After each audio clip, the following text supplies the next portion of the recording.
Great gifts for your mom, now at Belk. Lifestyle, Belk style. Well, boys and girls, gather around because it's your turn on Carolina Today as we say good morning to Brenda Ernest, who is director of the preschool lab at Pitt Community College. Good morning to you, Brenda. Good morning, Slim. Glad to have you with us. Thank you. I'm glad to be here.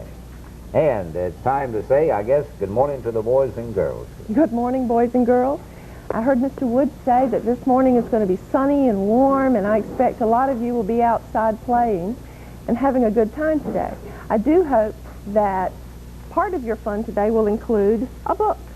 I brought one of my favorite books with me this morning. It's called, you may have heard this story because it's an old story. It's called The Very Hungry Caterpillar. The man who wrote this story is Carle, and he not only wrote the story, he drew the pictures too, just like you draw pictures. This story starts, like most good stories do, with once upon a time. Once upon a time, there was a shiny green leaf in the moonlight, and there was a tiny white egg on that leaf. Wonder what that egg is going to be. When the sun came up one Sunday morning, out of that little egg came a very tiny caterpillar. And he wasn't just very tiny. Like you, when he wakes up in the morning, he was very hungry. He was the very hungry caterpillar. And he made himself busy looking for something to eat, just like you're probably looking for some breakfast this morning. First kind of food he found one Monday morning was a shiny red apple, and he ate a hole right through it. But he still wasn't full.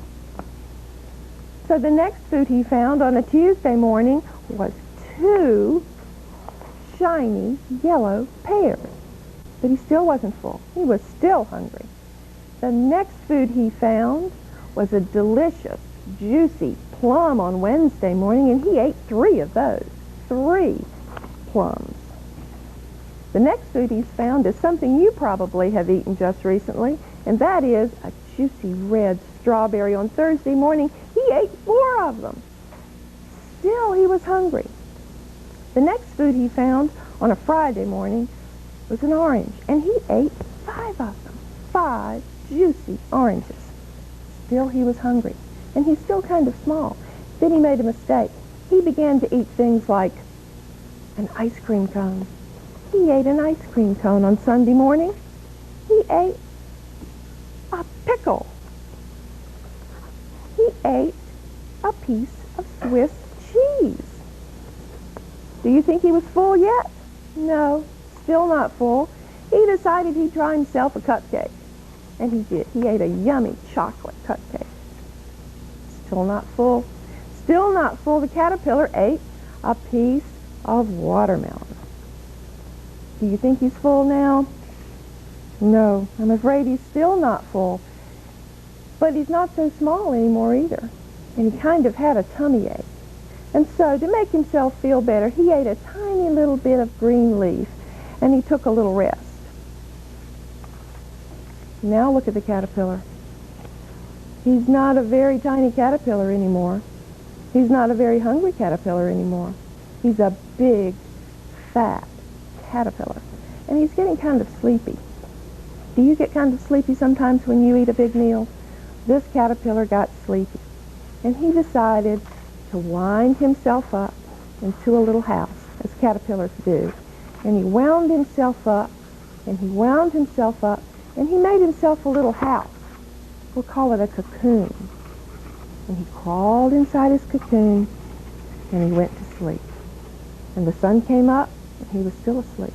And the sun went down, still asleep. He slept in this little house for about 2 weeks. And when the sun came out again on a Sunday morning, he began to nibble, and he began to push. And pretty soon, he came out of his cocoon, and guess what? He wasn't a caterpillar anymore. He was a beautiful, beautiful butterfly. You like that story? If you like that story, you can find that book and some other books like it at your library. And I hope that you'll get someone to come down and take you to the library and see if you can find this book by Carle or some others that you might enjoy too. Just remember to make books a part of every day. Hey, all right, Brenda Ernest. We thank you so Thank much. you. A nice little story. Brenda Ernest with us this morning on Kids Corner, talking about their little caterpillar.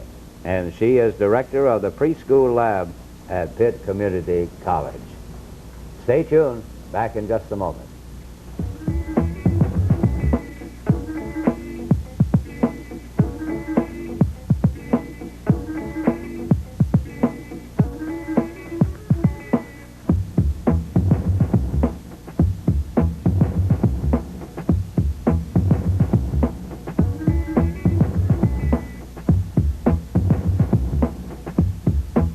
Well, it's deer season at Farmville Tractor and Implement Company. And here is the beautiful John Deere lawnmower riding tractor that'll do an excellent job of cutting that lawn of yours. Boy, is she sturdy.